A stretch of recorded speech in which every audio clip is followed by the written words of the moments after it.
Nick Kyrgios thinks has the most generous player on the ATP Tour. Nick Kyrgios says he is the most generous player on the ATP Tour, due to his enormous penalty bill. The outspoken Australian regularly picks up fines for smashing rackets and shouts at umpires.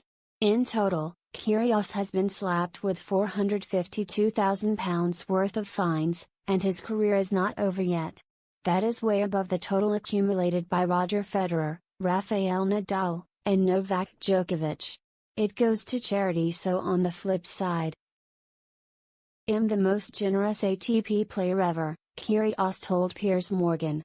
Kyrgios was obviously speaking very tongue-in-cheek with his response to being the most fine player of all time.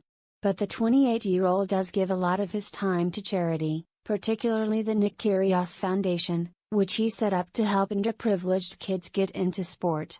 A couple of years ago I had a vision, to build a facility for disadvantaged and underprivileged kids, where they could hang out, be safe, and feel like they were part of a family, Kyrgios says on the Nick Kyrgios Foundation website.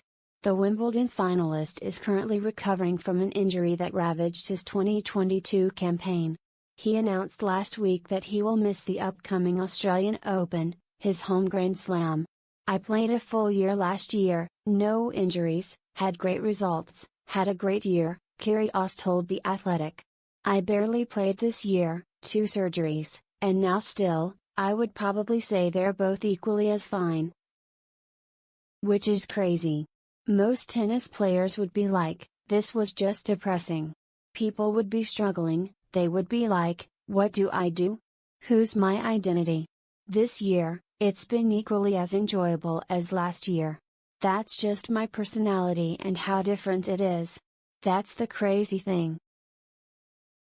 He added, I just don't think I could do 3 seasons like that in a row.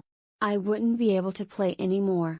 I was spent after I got home after the US Open, I was cooked. I was so mentally fried.